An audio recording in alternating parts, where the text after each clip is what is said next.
Friends, நான் உங்கள் GS family. பார்த்தீங்கன்னா இன்றைக்கி நான் ஒரு ஸ்பெஷலான லஞ்ச் மெனு சொல்ல போகிறேங்க.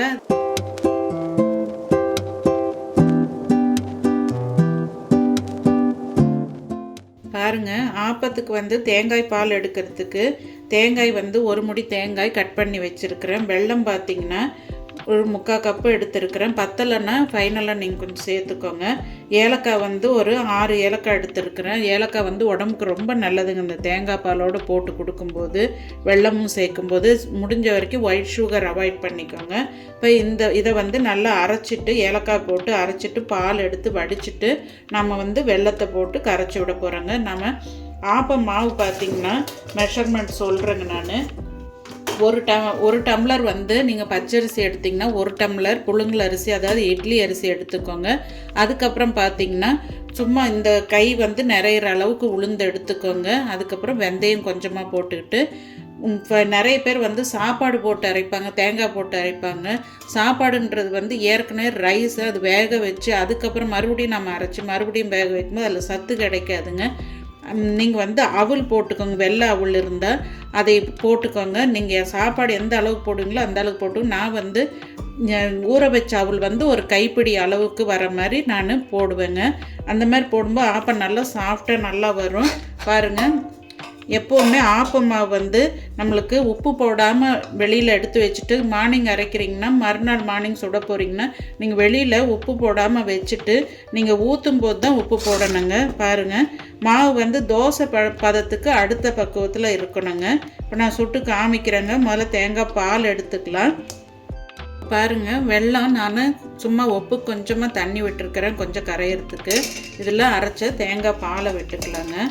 இந்த மாதிரி கொஞ்சம் பெரிய ஜல்லடை இதுவாக எடுத்துக்கோங்க. அப்போ தான் வடிக்கிறதுக்கு சௌரியமாக இருக்கும். ஒரு ஸ்பூன் வச்சு ப்ரெஸ் பண்ணிக்கோங்க. அப்போ தான் உங்களுக்கு பால் நல்லா இறங்கி மறுபடியும் அந்த ஜாரில் போட்டு கொஞ்சம் தண்ணி விட்டு நீங்கள் அலசி எடுத்துக்கலாங்க. கை வச்சு நல்லா பிழிஞ்சு எடுத்துக்கோங்க. இப்போ பால் எடுத்துட்டு நான் எப்படி பண்ணுறதுன்றதை காமிக்கிறேங்க. இந்த மாதிரி பிழிஞ்சிட்டு நீங்கள் ஜாரில் போட்டு அதில் கொஞ்சம் தண்ணி விட்டுட்டிங்கன்னா மறுபடியும் உங்களுக்கு பால் பத்தலைனாலும் வடிச்சுக்கலாங்க. பாருங்கள், ஆப்பம் ஊற்றிக்கலாம். கல் சூடாயிடுச்சு. ஒரு கரண்டி மாவு மட்டும் இந்த கரண்டி சைஸில் போட்டுட்டு டக்குன்னு எடுத்து நீங்கள் ரோல் பண்ணிக்கோங்க.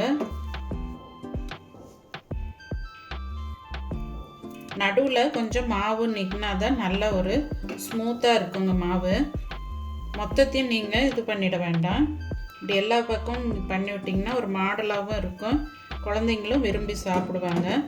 பாருங்கள், இந்த ஊற்றுனது போக மிச்ச மாவு நடுவில் வந்து அப்படியே தங்கிடுங்க. இது நீங்கள் ஒரு மூடி போட்டு மூடிக்கோங்க. காயிலெலாம் நம்ம விட வேண்டியது இல்லைங்க. அதே மாதிரி ஒரு சுத்தமான கிளாத் எடுத்துக்கோங்க. இது அடுத்த இது ஊற்றுறதுக்கு முன்னாடி க்ளீன் பண்ணிக்கோங்க. இப்போ பாருங்கள், ஓரமெல்லாம் ப்ரௌனாக வந்துருச்சு, ஹோல்ஸாக இருக்குது. நீங்கள் சோடா மாவுலாம் எதுவுமே போட வேண்டியது இல்லைங்க. இந்த மாதிரி ஒரு முனை ஷார்ப்பாக இருக்கிறத வச்சு இப்படி எடுத்திங்கனாலே ஈஸியாக வந்துடுங்க உங்களுக்கு. பாருங்கள், ஆப்பம் ரெடி. இன்னும் ப்ரௌனாக வேணும்னாலும் நீங்கள் கொஞ்சம் நேரம் விட்டு எடுத்துக்கலாங்க. இப்போ இதை க்ளீன் பண்ணிக்கலாம். அடுத்த இது ஊற்றிக்கலாங்க.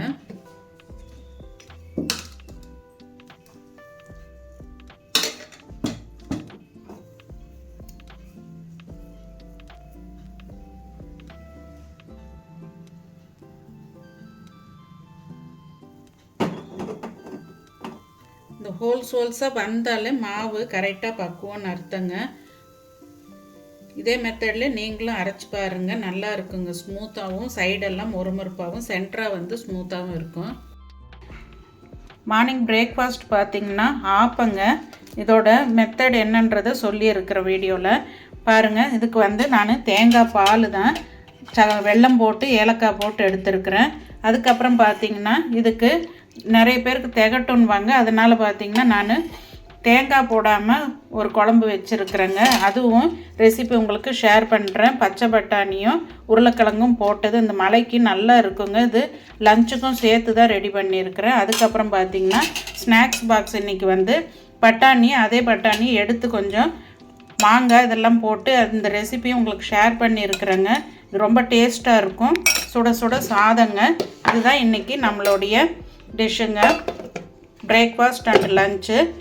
நீங்கள் என்ன டிஷ் பண்ணிங்கன்றது சொல்லுங்கள். ஓகே ஃப்ரெண்ட்ஸ், பாய்.